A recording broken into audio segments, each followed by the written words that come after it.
وادی رضا کی کوہ ہمالا رضا کا گئے اور جس سمت دیکھیے وہ علاقہ رضا کا گئے. الحمد للہ رب العالمین والصلاة والسلام علی سید المرسلین وعلی آلہ واصحابہ اجمعین. اما بعد فاعوذ باللہ من الشیطان الرجیم. بسم اللہ الرحمن الرحیم. قد جاءکم من اللہ نور وکتاب مبین. صدق اللہ العظیم وبلغنا رسولہ النبی الامین الکریم. ونحن على ذلك لمن الشاہدین والشاکرین والحمد للہ رب العالمین. معزز سامعین، نوجوان دوستو، عزیز بچوں، آئیے پہلے مورات مل کر آقائے دو جہاں شہنشاہ کون و مکان رحمت عالم روحی فدا صلی اللہ تعالیٰ علیہ وسلم کی بارگاہ ناز میں ہدیہ درود و سلام پیش کر لیں. اللہم صلی علی سیدنا و نبینا مولانا محمد کما تحب ترضی بان تصلی علیہ صلاۃ و سلام علیک یا رسول اللہ صلی اللہ تعالیٰ علیہ وسلم. معزز سامعین، آج ماہ ربیع النور کی 6 تاریخ ہے.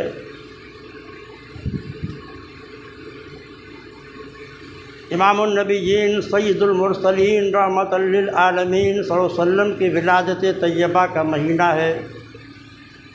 قریب اکثر مساجد میں جشن عید میلاد النبی کے پروگرام منائے جا رہے ہیں،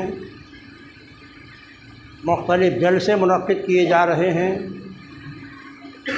اور سرکار دو عالم صلی اللہ علیہ وسلم کی سیرت طیبہ پر اور آپ کی زندگی کے مختلف گوشوں پر تمام جلسوں میں روشنی ڈالی جا رہی ہے. بہت تھوڑا سا وقت رہتا ہے جمعہ کے دن، اس لیے محترم سامعین، آپ سے گزارش ہے کہ جہاں بھی اجلاس منعقد ہو، جلسے ہو رہے ہوں، وہاں آپ شرکت کریں اور اپنے نبی کے حالات زندگی سے اپنے دلوں کو منور و مجلہ کریں. کل انشاءاللہ یہاں بھی نماز عصر سے پروگرام کا آغاز ہوگا. 4 بجے سے لے کر نماز عصر تک توشی شریف کی فاتحہ، پھر حلقہ ذکر ہوگا. نماز عصر کے بعد نعتیہ مشاعرہ ہوگا اور نماز مغرب کے بعد نبی مبارک صلی اللہ علیہ وسلم اور قطع غلاف کعبہ کی زیارت ہوگی. اس کے بعد تبرکات تقسیم ہوں گے. آپ حضرات سے گزارش ہے کہ وقت نکال کر تشریف لائیں، اس مقدس محفل میں شرکت کریں. آئیے پہلے مورات مل کر آقائے دو جہاں سید عالم صلی اللہ علیہ وسلم کی بارگاہ ناز میں ہدیہ درود و سلام پیش کر لیں. اللہم صلی علی سیدنا و نبینا مولانا محمد کما تحب ترضی بان تصلی علیہ صلاۃ و سلام علیک یا رسول اللہ صلی اللہ تعالیٰ علیہ وسلم. ہمارے آپ کے آقا و مولا محبوب رب العالمین سید المرسلین خاتم النبیین کے زندگی کے 3 گوشے ہیں. پہلا گوشہ ہے آپ کی خلقت کا، آپ پیدا کب ہوئے، کیسے آپ کا نور منتقل ہوتا آیا. دوسرا گوشہ ہے آپ کی زندگی کا ولادت کا، دنیا میں آپ کب پیدا ہوئے. تیسرا گوشہ ہے آپ کی زندگی کا بعثت کا، کہ آپ نے نبوت کا اعلان کس عمر میں فرمایا.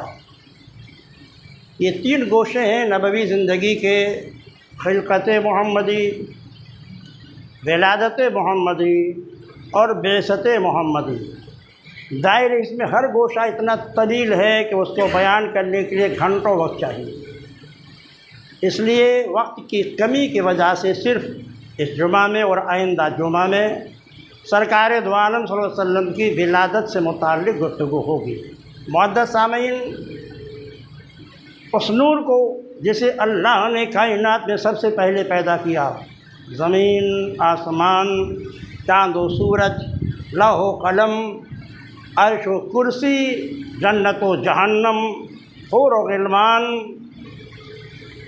دریا، سمندر، پہاڑ، کائنات کی ہر چیز سے پہلے اللہ نے اپنے محبوب کے نور کو پیدا کیا۔ حدیث جابر میں اس کی تفصیل علماء سے آپ سنتے رہتے ہیں کہ اللہ نے سب سے پہلے اپنے محبوب کے نور کو پیدا کیا۔ اول ما خلق اللہ نوری وکل الخلائق من نوری وانا من نور اللہ، یہ حدیث جابر ہے۔ معزز سامعین، پھر یہ نور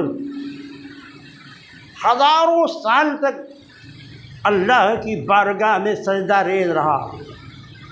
اللہ اپنے محبوب کے نور کی تربیت فرماتا رہا، پھر اس کی مشیت ہوئی۔ حدیث قدسی میں ہے، کنت کنزا مخفیا فاردت ان عرفا فخلقت الخلق، میں ایک چھپا ہوا خزانہ تھا۔ اس حسن مطلق نے جب یہ چاہا کہ مجھے کوئی دیکھے، کوئی میرے حسن کو دیکھے اور میرے خالقیت و مالکیت پر کو تسلیم کرتے ہوئے اپنے بندوں کو، اپنے غلاموں کو، اللہ کے بندوں کو، اپنے امتیوں کو خدا کی بارگاہ میں جھکائے، تو اس نے سب سے پہلے اپنے محبوب کے نور کو پیدا کیا۔ معزز سامعین، پھر یہ نور حضرت آدم کی تخلیق سے پہلے ہزاروں سال تک لامکاں میں رہا۔ آئین الوہیت و آئین نبوت کے سوا کوئی تیسری چیز موجود نہیں تھی، صرف اللہ موجود تھا، وہ اول الموجودات ہے۔ میرے مصطفیٰ کا نور موجود تھا، وہ اول المخلوقات ہیں۔ پھر رب نے چاہا میں پہچانا جاؤں۔ انسانوں سے پہلے اس زمین پر حضرت آدم کی تخلیق پہ پہلے ایک قول کے اعتبار سے 6000، ایک قول کے اعتبار سے 3000 سال پہلے اس زمین پر اجنہ آباد تھے، وہیں آ رہتے تھے۔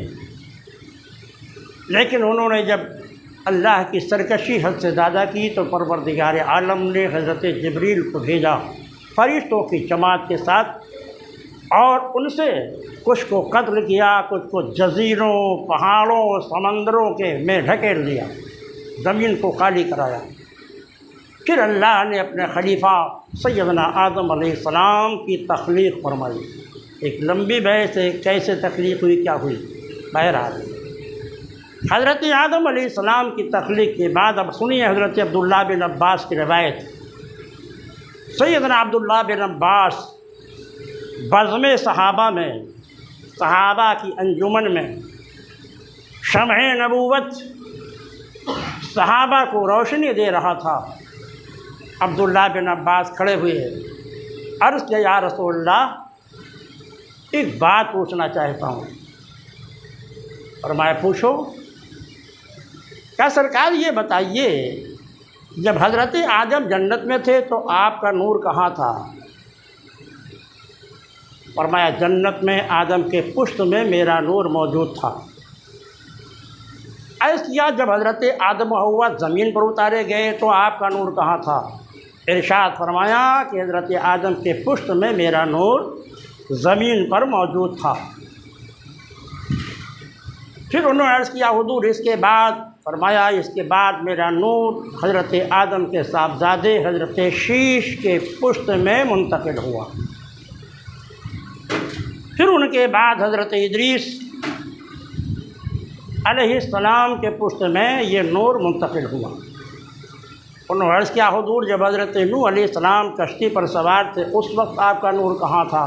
تو فرمایا میرا نور نوح علیہ السلام کے پشت میں موجود تھا اور کشتی میں بھی ان کے ساتھ سوار تھا۔ اس کے بعد عرض کیا کہ حضور یہ بتائیے ابراہیم علیہ السلام آگ میں ڈالے گئے تو آپ کا نور کہاں تھا؟ فرمایا میرا نور ابراہیم علیہ السلام کے پشت میں موجود تھا۔ اس کے بعد حضرت اسماعیل ذبیح اللہ کو جب ذبح کیا گیا تو میرا نور بھی ان کے پشت میں موجود تھا۔ ائمہ کرام اور مفسرین کرام اور سیرت نگار لکھتے ہیں اسی نور کی بنیاد پر حضرت آدم کو مسجود ملائکہ بنایا گیا۔ اسی نور کے طفیل میں جب حضرت آدم نے اللہ کی بارگاہ میں اپنی لغزش سے توبہ کی تو ان کی لغزش کو قبول کیا گیا، توبہ ان کی قبول ہوئی۔ اسی نور کی برکت سے حضرت نوح علیہ السلام کی کشتی جودی پہاڑ پر رکی اور اس طوفان سے آپ اور آپ پر ایمان لانے والے محفوظ رہے۔ ابراہیم علیہ السلام آگ میں ڈالے گئے تو میرا نور ان کے پشت میں موجود تھا، اسی وجہ سے آگ ٹھنڈی ہو گئی، اور اگر میرا نور نہ ہوتا تو ان پر آگ اور بھڑک اٹھتی۔ حضرت اسماعیل علیہ السلام کے بدلے میں جنت سے دمبہ آ کر ذبح ہوا تو اس وقت بھی میرا نور حضرت اسماعیل کے پشت میں موجود تھا۔ پھر یہ نور مبارک پاک پشتوں سے پاک رحموں میں منتقل ہوتا ہوا، مختصر یہ کہ یہ نور جناب عبد المطلب کے پیشانی میں جلوگر ہوا، جو حضور اقدس صلی اللہ علیہ وسلم کے جد کریم ہیں۔ حضرت عبد المطلب کے بعد یہ نور حضرت عبداللہ کی پیشانی میں جلوگر ہوا۔ یہی سے اب تقریر کا آغاز ہونا ہے۔ جب حضرت عبداللہ جو سرکار کے والد محترم ہیں، حضرت عبد المطلب کے بعد یہ نور جو منتقل ہوا، پوری دنیا میں شور ہو گیا کہ امام النبیین خاتم المرسلین رحمت للعالمین کے والد محترم دنیا میں تشریف لے آئے۔ یعنی ادھر عبداللہ پیدا ہوئی، ادھر پورے دنیا میں شور ہو گیا۔ آپ سوچیں گے یہ کیسے ہو سکتا ہے، مکہ میں پیدا ہوئی ہے، پورے دنیا میں کیسے شور ہو گیا عبداللہ کی پیدائش کا؟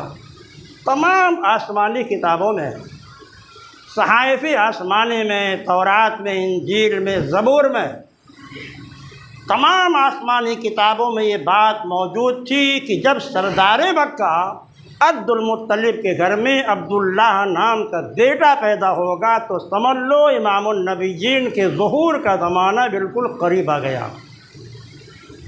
اور نبوت، رسالت، قیادت، سیادت، عظمت و کرامت، شرافت، یہ سب بنی اسرائیل سے منتقل ہو کر اب یہ بنی اسماعیل میں چلی جائے گی۔ یہ تمام آسمانی کتاب موجود تھا۔ منجمین، علم نجوم کے ماہرین نے بھی بشارت دی کہ امام النبیین سید المرسلین کے والد محترم دنیا میں تشریف لا چکے ہیں۔ حضرت عبداللہ کی پیشانی میں وہ نور جلوگر تھا۔ عبداللہ پیدا ہوئے تو آپ کے بڑے بھائی حضرت عباس جو حضور کے چچا ہیں، وہ فرماتے ہیں کہ میں اپنے بھائی عبداللہ کے پیدائش پر جب میں گھر میں داخل ہوا تو میں نے دیکھا کہ میرا پورا گھر انوار و برکات سے منور ہے، اور جناب عبداللہ کے پیشانی سے سورج کی طرح روشنی پھوٹ رہی ہے۔ بے تاب ہو کر میں نے اپنے بھائی عبداللہ کو گود میں لیا، سینے سے لگایا، بوسہ لیا، اور اپنے دوستوں سے کہا کہ میرے بھائی کی شان عظیم ہوگی انشاءاللہ تعالی۔ معزز سامعین، یہ تو آپ کے بھائی حضرت عباس حضور کے چچا کا بیان ہے۔ ادھر شام میں بڑے بڑے یہودی پادری، عیسائی مذہبی پیشوا ادھر یہ پیدا ہوئے، شام میں شور ہو گیا۔ شام والوں کو کیسے پتہ چلا؟ حضرت عیسیٰ علیہ السلام کے ہم عصر پیغمبر تھے حضرت یحییٰ علیہ السلام۔ حضرت یحییٰ علیہ السلام کو جب کافروں نے شہید کیا تھا تو اسی وقت سے لے کر آپ کے غلاموں نے آپ کے جبہ کو اور آپ کے کرتے کو، جو آپ کے خون سے تربتر تھا، اسے محفوظ کر لیا تھا۔ اور آسمانی کتابوں میں، صحائف میں یہ بات بھی موجود تھی کہ جب حضرت یحییٰ علیہ السلام کے جبے سے تازہ تازہ خون ٹپکنے لگے گا تو سمجھ لینا امام النبیین کے والد محترم مکہ مکرمہ میں پیدا ہو چکے۔ اس طرح شام میں بات پھیل گئی۔ وہ بہت بڑا شام ملک جو تھا وہ یہودیوں عیسائیوں کا بہت بڑا مرجع عقیدت تھا۔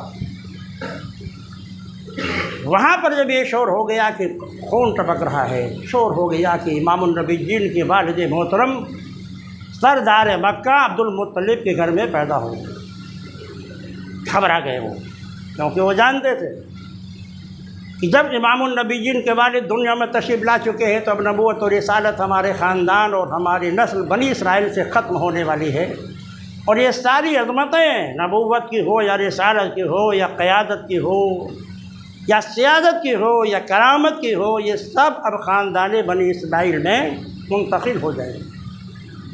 گھبرا گئے، مشورہ کرنے لگے کہ کیسے اس پیدا ہونے والے نومولود بچہ یعنی عبداللہ کو قتل کیسے کیا جائے تاکہ امام النبیین کا ظہور ہی دنیا میں نہ ہو، اور جو قیادت ہے، کرامت ہے، سعادت ہے، وہ ہمارے خاندان میں باقی رہے۔ تاریخ بتاتی ہے ادھر عبداللہ پیدا ہوئے، پروان چڑھنے لگے۔ حسن و جمال کا حال یہ تھا کہ جو دیکھتا تھا حضرت عبداللہ کو دیکھتا ہی رہ جاتا تھا۔ بے مثال حسن، یکتا جمال، جلی کوچوں سے نکلتے تھے، دیواروں سے آواز آتی تھی، السلام علی النور الذی فی ظہرک یا عبداللہ، اے عبداللہ اس نور پر سلام ہو جو تمہارے پشت میں جلوہ گر ہے، اور تمہیں بھی سلام ہو۔ دیواروں سے آواز آتی تھی، پہاڑوں سے گزرتے تھے، کنکروں سے گزرتے تھے، پتھروں سے گزرتے تھے تو یہی آواز آتی تھی، السلام علی النور الذی فی ظہرک یا عبداللہ، اے عبداللہ اس نور پر سلام ہو جو تمہارے پشت میں جلوہ گر ہے اور تم پر بھی سلام ہو۔ حضرت عبداللہ کہ دیکھنے کے لیے دور دور سے علماء شیعوں کے، ان کے یہودیوں کے اور عیسائیوں کے ان کی زیارت کے لیے آنے لگے۔ آپ تیزی سے پروان چڑھنے لگے۔ حضرت عبداللہ کا حال یہ تھا کہ جب وہ نکلتے تھے ان کا بیان ہے کہ میرے سر پر بادل آ کر سایہ کر لیتا تھا۔ کبھی ایسا ہوتا تھا کہ میری پیشانی سے ایک نور نکل کر آسمان کی طرف اڑتا تھا، آسمان کے دروازے کھولتے تھے کھل جاتے تھے جس کو میں دیکھتا رہتا تھا، اور یہ نور آسمان کے دروازے سے آسمان میں داخل ہوتا اور آسمانوں کی سیر کرنے کے بعد پھر واپس آ کر میری پیشانی میں داخل ہو جاتا ہے۔ چاند کی طرح حضور کا نور ان کے پیشانی میں چمکتا رہتا تھا۔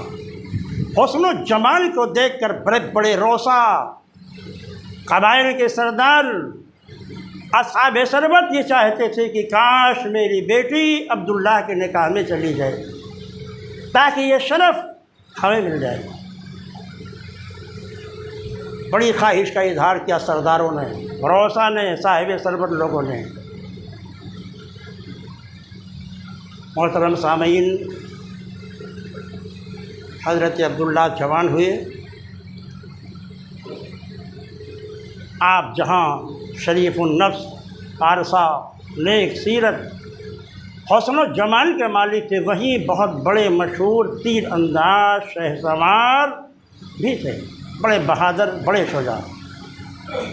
ایک دن اپنے والد عبد المطلب سے عرض کیا، والد محترم آپ اجازت دے دیجئے تو میں شکار کرنے چلا جاؤں۔ شکار کے شوقین تھے حضرت عبداللہ، نکلے۔ مکہ سے باہر نکلتے ہیں عبداللہ، تھوڑی دور چلے تھے کہ دیکھا حضرت وہب بن عبد مناف یہ بھی شکار کے لیے جنگل کی طرف جا رہے ہیں۔ تھوڑی دور تک کے دونوں ساتھ تھے، پھر راستہ دونوں کا بدل گیا، دونوں اپنے اپنے شکار کی تلاش میں جنگل میں پھیل گئے، مگر ایک دوسرے پر نظر ڈالتے رہے۔ وہاں بن عبد مناف کا بیان ہے کہ میں نے کیا دیکھا کہ مکہ کی چالیوں سے اور جنگلوں سے 70 شہسوار تیر و تفنگ سے لیس ہو کر شمشیر برہنہ لے کر حضرت عبداللہ کی طرف بڑھے۔ فرماتے ہیں میں کھڑا ہو کر یہ منظر دیکھنے لگا، یہ لوگ قریب ہو گئے، جاتے جائے کرے تھی، قریب ہو رہے تھے، ان کی زبان پر عربی کا ایک جملہ جاری تھا، نانو نقتلو عبداللہ حتی لا یدورا محمد، ہم تو محمد کے والد عبداللہ کو قتل کر دیں گے تاکہ محمد کا دنیا میں ظہور ہی نہ ہو۔ یہی جملے ان شہسواروں کی زبان پہ جاری تھے۔ آگے بڑھتے گئے، حضرت عبداللہ کو حصار میں لے لیا، چاروں طرف یہ شہسوار ہیں۔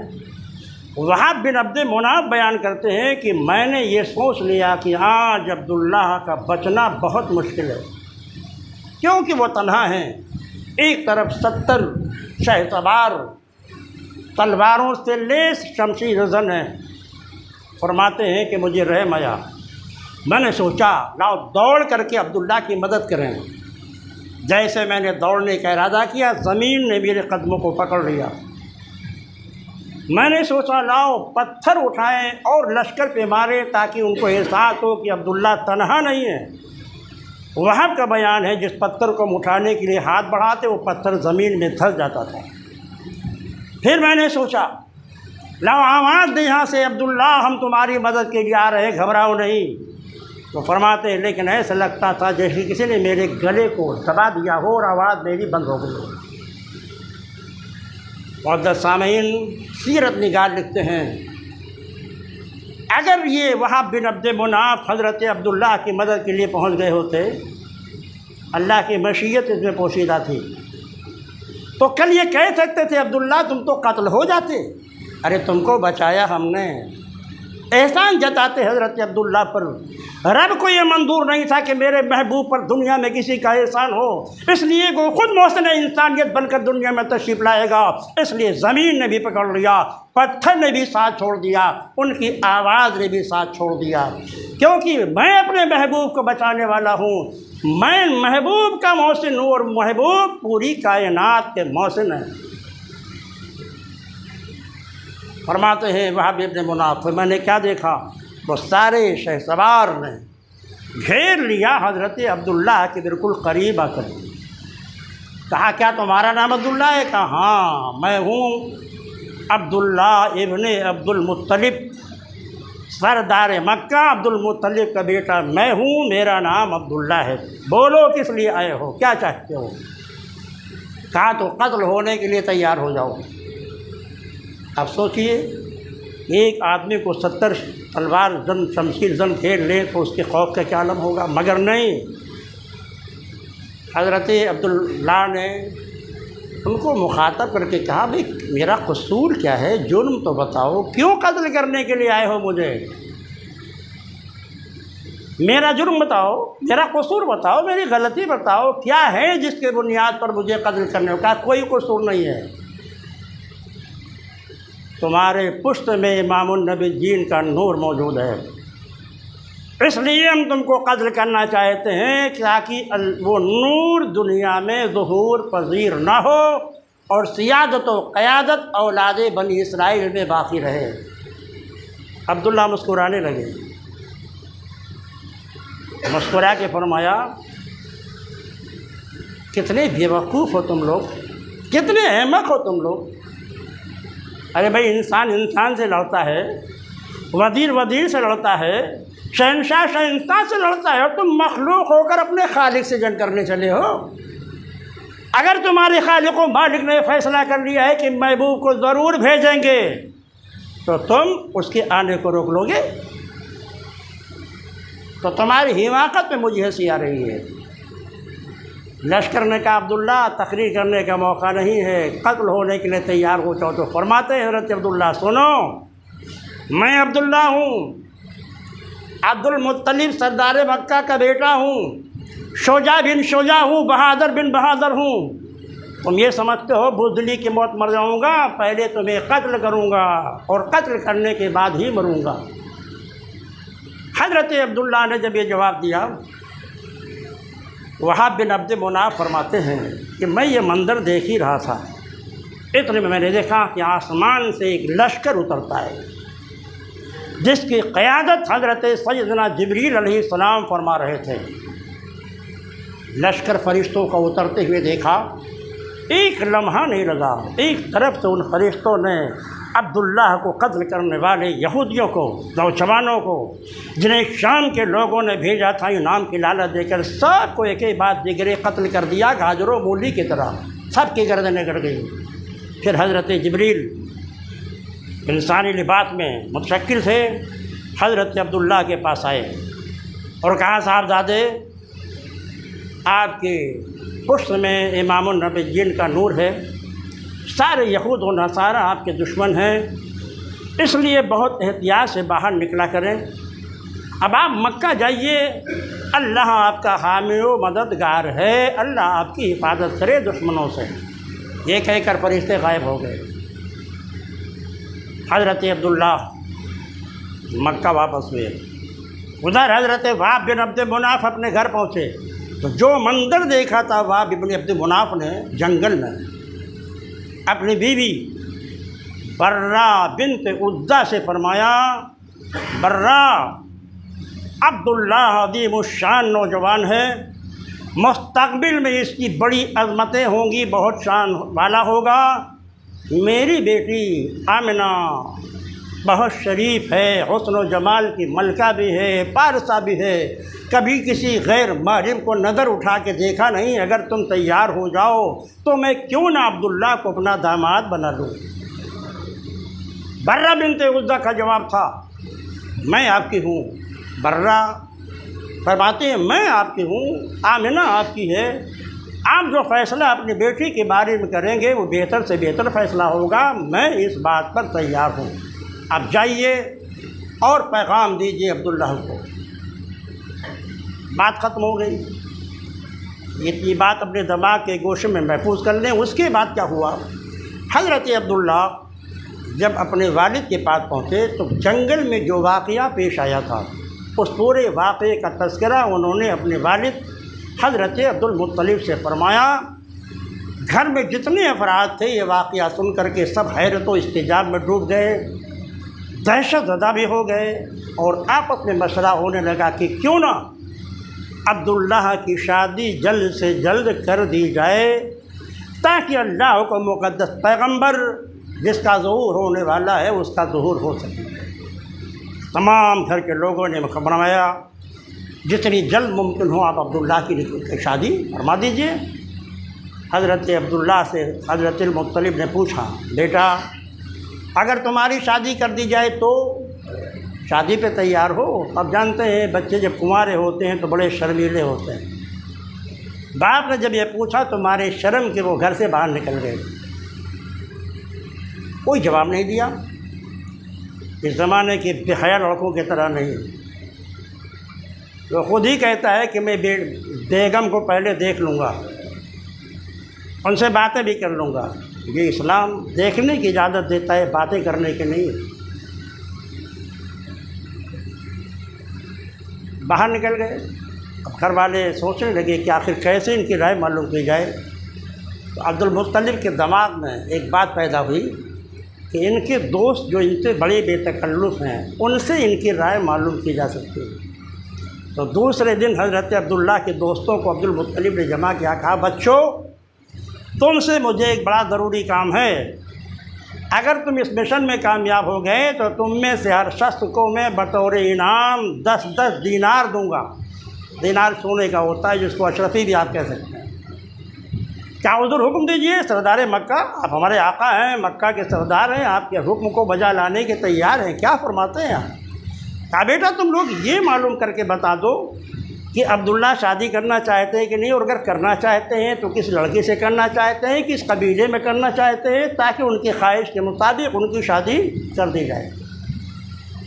ہاں ٹھیک ہے، کل ہم عبداللہ سے یہ پوچھ کر کے آپ کو جواب دیں گے۔ دوسرے دن وہ سارے ساتھی جمع ہوئے تو جیسے ساتھ میں بے تکلفی ہوتی ہے، پیار و محبت کی باتیں ہوئی کچھ دیر تک۔ پھر لڑکوں نے عبداللہ سے پوچھا، بھائی ارے عبداللہ تم نوجوان ہو گئے ہو، شادی کی عمر ہو چکی ہے، بولو کہاں شادی کرنا چاہتے ہو، کون بچی تمہیں پسند ہے، کس قبیلے میں شادی کرنا چاہتے ہو؟ تو حضرت عبداللہ جواب کرے شادی، بھائی میری شادی تو ہو چکی ہے، میری شادی تو ہو چکی ہے۔ تو دوستوں نے کہا واہ کیسی شادی، نہ بارات گئی، نہ ہم نے کھانا کھایا، نہ ہماری ضیافت ہوئی، اور آپ کہہ رہے شادی ہو گئی۔ کہاں بھائی سنو میری بات دوستو، آج رات میں جب میں سویا تو معمار کعبہ میرے جد محترم حضرت ابراہیم خلیل اللہ علیہ السلام خواب میں تشریف لائے اور فرمایا عبداللہ تمہیں مبارک ہو۔ میں نے عرض کیا حضور جد کریم کس بات کی مبارک بادی دی جا رہی ہے؟ فرمایا تمہاری شادی پروردگار عالم نے عرش معظم پر آمنہ بنت وہب سے کہہ دیا ہے، اب جا کے گھر والوں سے کہہ دو کہ وہ آمنہ بنت وہب کے گھر جا کر شادی کا اعلان کر دیں، عرش آدم پر تمہاری شادی ہو چکی ہے۔ یہ خبر دی حضرت ابراہیم خلیل اللہ نے۔ بچوں سے آپ نے جیسے گفتگو فرمائی، بچے بڑے خوش، سردار مکہ عبد المطلب کے پاس پہنچے اور یہ خواب بیان کیا کہ حضرت عبداللہ نے یہ فرمایا ہے۔ تو آپ گھر والوں سے مشورہ کرنے لگے۔ گھر والوں نے کہا اگر یہ خواب سچا ہے اور من جانب اللہ ہے تو آپ وہب بن عبد مناف کے ہاں جائیے، آمنہ کو نکاح کا پیغام دیجئے، اگر یہ خواب اللہ کی جانب سے ہے تو فوراً نکاح کی تاریخ قبول کر لی جائے گی۔ آپ نے گھر کے چند لوگوں کو لیا، وہب بن عبد مناف کے گھر پہنچے، کنڈی کھٹکھٹایا عربی میں، تو انہوں نے پوچھا من دق الباب، کون ہے جس نے میرا دروازہ کھٹکھٹایا؟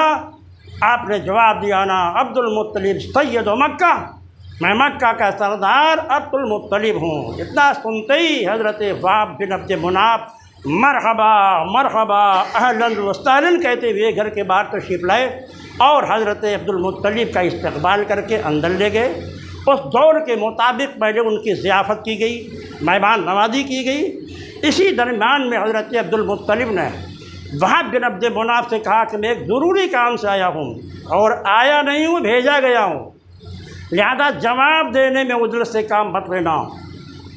میں معمار کعبہ حضرت ابراہیم بنا ہوں اور اس کام کے لیے آیا ہوں، بولو تم آمنہ کے ساتھ عبداللہ کا نکاح کرنے کے لیے تیار ہو، رشتہ دینے کے لیے تیار ہو؟ وہ فرماتے ہیں جیسے عبد المطلب کی زبان سے بات نکلی، فرماتے وعزت ربی و جلالی، میرے رب کے عزت و جلال کی قسم، اے عبداللہ یہی خواب تو میں نے، اے عبد المطلب یہی خواب تو میں نے بھی دیکھا ہے کہ حضرت ابراہیم خلیل اللہ خواب میں تشریف لائے اور فرمایا وہب بن عبد مناف تمہاری بیٹی کے ساتھ عبداللہ کا نکاح پروردگار عالم نے عرش پر کر دیا ہے، لہذا اب عبداللہ کے گھر جا کر رشتے کو طے کر کے معاملے کو پورا کر لو۔ مگر مجھے شرم و حیا مانے تھی، کیونکہ عرف یہ ہے کہ لڑکے والے لڑکی کے گھر جاتے ہیں، اگر یہ عرف نہ ہوتا تو میں خود آپ کے در دولت پر حاضر ہو کر آمنہ کے نکاح کا پیغام عبداللہ کے حق میں دیتا۔ فرمایا تو پھر تاخیر کیا ہے؟ اس کے بعد پھر فوراً تاریخ مقرر ہو گئی۔ نوجوان بچوں یاد رکھو کہ حضرت عبداللہ کا نکاح کس تاریخ کو ہوا؟ 9 ذو الحجہ کو، دن دوشنبے کا تھا، دوشنبہ 9 ذو الحجہ کو حضرت عبداللہ سے حضرت آمنہ کا نکاح ہو گیا۔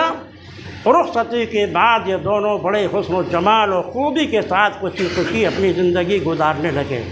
انشاءاللہ اس کے بعد کی گفتگو بعد میں ہوگی آئندہ جمعہ کو۔ آپ سے گزارش ہے کہ کل کے پروگرام میں شرکت ضرور فرمائیے۔ 4 سے لے کر 5 تک توشی کی فاتحہ حلقہ ذکر ہوگا، ایک عالم کی تھوڑی سی تقریر ہوگی آدھے گھنٹے کی، پھر نماز عصر کے بعد نافیہ مشاعرہ ہوگا اور پھر نماز مغرب کے بعد موئے مبارک اور غلاف کعبہ کے ٹکڑے کی زیارت ہوگی۔ اس کے بعد تبرکات تقسیم کیے جائیں گے۔ امید ہے کہ آپ زیادہ سے زیادہ تعداد میں تشریف